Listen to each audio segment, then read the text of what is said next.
ఈ మధ్యకాలంలో కాశ్మీర్లో జరిగిన ఉగ్ర దాడి ఎంతోమంది హృదయాలను కలిసివేసింది. ఎంతోమంది పోయారు, ఎన్నో ప్రాణాలు పోయాయి. దీనికి అన్నింటికీ కూడా మా ఫ్రెండ్ ఫోన్ చేసి, ఒరే నువ్వు ఎప్పుడు చూసినా ఆర్ఎస్ఎస్ భారతదేశాన్ని కాపాడుతుంది, ఆర్ఎస్ఎస్ భారతదేశాన్ని కాపాడుతుంది అంటూ మాట్లాడతారు కదా మీరు.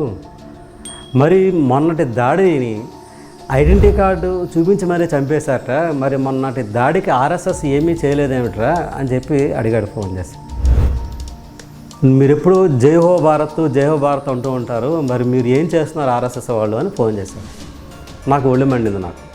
ఒళ్ళు మండి ఆర్ఎస్ఎస్ ఏమైనా కాంట్రాక్ట్ తీసుకుందా, డబ్బులు తీసుకుంటుందా, మేము భారతదేశాన్ని కాపాడుతాము, భారతదేశాన్ని రక్షిస్తాము, భారతదేశాన్ని చేస్తామని.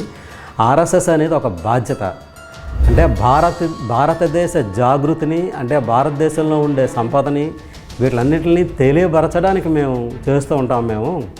మాకు జీతాలు ఎవరు, మేము చేసే ఉద్యోగాలు చేసుకుంటూ, మా పనులు మేము చేసుకుంటూ 2 వారాలకు ఒకసారి, వారానికి ఒకసారి 1 గంట 2 గంటలు మేము దేశం కోసం మేము టైం కేటాయిస్తాం.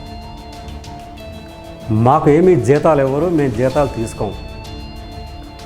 మీరందరూ కూడా ఎక్కడైనా పాకిస్తాన్లో ఏదైనా జరిగితే ఇక్కడ మొత్తం అందరూ కూడా ధర్నాలు చేసి, మొత్తం ర్యాలీలు చేసి చాలా అడౌట్ చేస్తుంటారు కొంతమంది.